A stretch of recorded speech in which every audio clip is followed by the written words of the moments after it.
कहां पहुंचे हैं और किस मजबूती से हम आगे बढ़ रहे हैं। साथियों, इस बारे में बीते दिनों में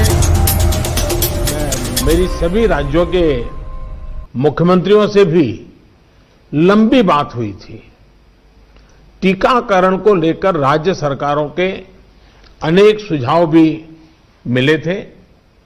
कुछ दिन पहले मेरी मेड इन इंडिया वैक्सीन बनाने का जो प्रयास कर रही वैज्ञानिक टीमें हैं, काफी देर तक उनसे बहुत ही सार्थक मेरी बातचीत हुई है। वैज्ञानिकों से भी मिलने का मौका मिला है और भारत के वैज्ञानिक अपनी सफलता को लेकर बहुत ही आश्वस्त हैं। उनका कॉन्फिडेंस लेवल बहुत ही मजबूत है जी। अभी अन्य देशों की कई वैक्सीनों के नाम बाजार में हम सब सुन रहे हैं, लेकिन फिर भी दुनिया की नजर कम कीमत वाली सबसे सुरक्षित वैक्सीन पर है और इस वजह से स्वाभाविक है पूरी दुनिया की नजर भारत पर भी है। अहमदाबाद, पुणे और हैदराबाद जाकर मैंने ये भी देखा है कि वैक्सीन मैन्युफैक्चरिंग को लेकर देश की तैयारियां कैसी हैं।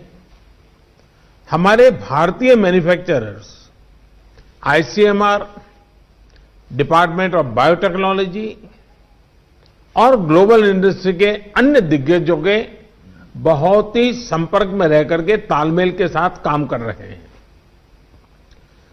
आप एक तरह से मानकर चलिए कि सभी कमर कस के तैयार बैठे हैं। करीब करीब 8 ऐसी संभावित वैक्सीन है जो ट्रायल के अलग अलग चरण में और जिनकी मैन्युफैक्चरिंग भारत में ही होनी है। जैसा यहां चर्चा में भी बात आई, भारत की अपनी 3 अलग अलग वैक्सीन का ट्रायल अलग अलग चरणों में है। एक्सपर्ट्स ये मानकर चल रहे हैं कि अब कोरोना की वैक्सीन के लिए बहुत ज्यादा इंतजार नहीं करना पड़ेगा। माना जा रहा है कि अगले कुछ हफ्तों में कोरोना की वैक्सीन तैयार हो जाएगी। जैसे ही वैज्ञानिकों की हरी झंडी मिलेगी, भारत में टीकाकरण अभियान शुरू कर दिया जाएगा। टीकाकरण के पहले चरण में किसे वैक्सीन लगेगी, इसे लेकर भी केंद्र सरकार राज्य सरकारों से मिले सुझावों के आधार पर काम कर रही है। इसमें प्राथमिकता कोरोना के मरीजों के इलाज में जुटे health care workers, frontline workers और जो पहले से गंभीर बीमारियों से जूझ रहे हैं वैसे बुजुर्ग लोगों को दी जाएगी। साथियों, वैक्सीन के डिस्ट्रीब्यूशन को लेकर भी केंद्र और राज्य सरकार की टीमें मिलकर के काम कर रही हैं। भारत के पास वैक्सीन डिस्ट्रीब्यूशन एक्सपर्टाइज और कैपेसिटी भी है। दुनिया के अन्य देशों के मुकाबले इस क्षेत्र में हम बहुत बेहतर हैं। हमारे पास टीकाकरण के लिए दुनिया का बहुत बड़ा और अनुभवी नेटवर्क भी मौजूद है। इसका पूरा लाभ उठाया जाएगा। जो कुछ अतिरिक्त कोल्ड चेन इक्विपमेंट, अन्य लॉजिस्टिक की जरूरत पड़ेगी, राज्य सरकारों की मदद से उसका भी आकलन हो रहा है। कोल्ड चेन को और मजबूत करने के लिए भी साथ ही साथ अनेक नए प्रकल्प भी चल रहे हैं, कई और नए प्रयास भी चल रहे हैं। भारत ने एक विशेष सॉफ्टवेयर भी बनाया है, कोविन, जिसमें कोरोना वैक्सीन के लाभार्थी वैक्सीन के उपलब्ध स्टॉक और स्टोरेज से जुड़ी रियल टाइम इंफॉर्मेशन रहेगी। भारत में कोरोना वैक्सीन की रिसर्च से जुड़े दायित्व के लिए विशेष टास्क फोर्स का गठन किया गया था और वैक्सीन से जुड़े अभियान का दायित्व नेशनल एक्सपर्ट ग्रुप को दिया गया है। इसमें टेक्निकल एक्सपर्ट्स हैं, केंद्र सरकार के संबंधित मंत्रालयों और विभागों के अधिकारी हैं, प्रत्येक जोन के हिसाब से राज्य सरकारों के भी प्रतिनिधि हैं। ये नेशनल एक्सपर्ट ग्रुप राज्य सरकारों के साथ मिलकर के काम कर रहा है। राष्ट्रीय और स्थानीय हर जरूरत के मुताबिक फैसले नेशनल एक्सपर्ट ग्रुप द्वारा सामूहिक तौर पर लिए जाएंगे। साथियों, वैक्सीन की कीमत कितनी होगी, इसे लेकर भी सवाल स्वाभाविक है। केंद्र सरकार इस बारे में राज्य सरकारों के साथ बात कर रही है। वैक्सीन की कीमत को लेकर फैसला जन स्वास्थ्य को सर्वोच्च प्राथमिकता देते हुए किया जाएगा और राज्य सरकारों की इसमें पूरी सहभागिता होगी। साथियों, एक राष्ट्र के रूप में भारत ने जो फैसले लिए, जिस प्रकार भारत ने तेजी से वैज्ञानिक तरीकों को अपनाया, उसका परिणाम आज दिख रहा है। भारत आज उन देशों में है जहां पर प्रतिदिन टेस्टिंग बहुत ज्यादा हो रही है। भारत आज उन देशों में है जहां पर रिकवरी रेट भी बहुत ज्यादा है।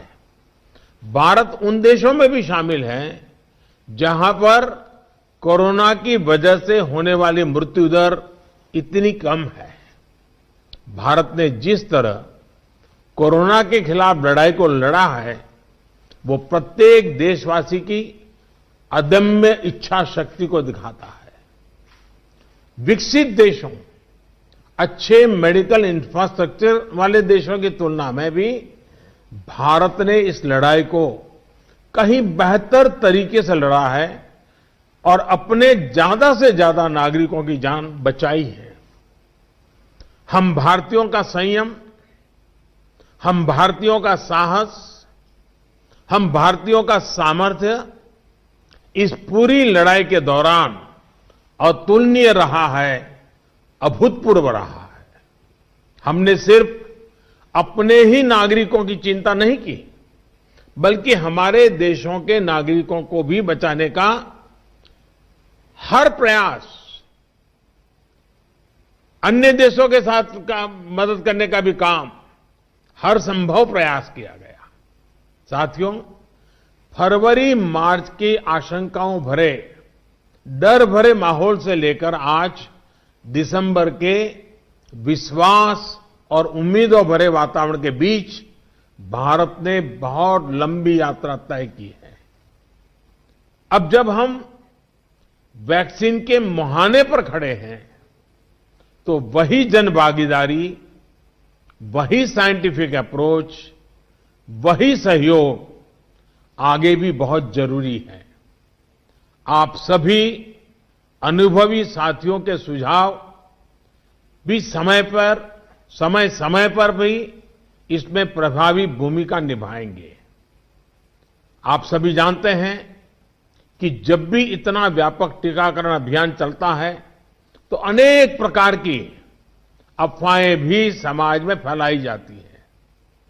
ये अफवाहें जनहित और राष्ट्रहित दोनों के विरुद्ध होती हैं। इसलिए हम सभी दलों का ये दायित्व है कि देश के नागरिकों को ज्यादा से ज्यादा जागरूक करें, उन्हें किसी भी अफवाह में बचाएं। इसके साथ ही हम जानते हैं दुनिया में जिस प्रकार से कर्व बदल रहा है और चित्र कहां से कहां जाएगा कोई कह नहीं सकता है, और ऐसे में हमारे जो प्रूवन रास्ते हैं, प्रूवन हथियार है, उसको हमने कभी भी छोड़ना नहीं है। और इसलिए 2 गज की दूरी और मास्क के प्रति भी हम लोगों को लगातार सतर्क करते रहना है।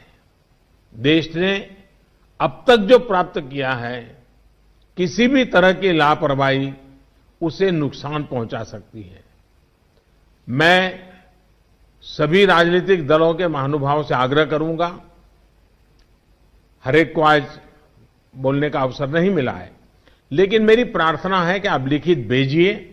आपके सुझाव बहुत काम आएंगे, आपके सुझावों को गंभीरता से लिया जाएगा और योजना में वो भी बहुत पूरक होंगे। इन सभी आग्रह के साथ मैं आज आप सभी का बहुत बहुत आभार व्यक्त करता हूं। आपने समय निकाला, बहुत बहुत धन्यवाद।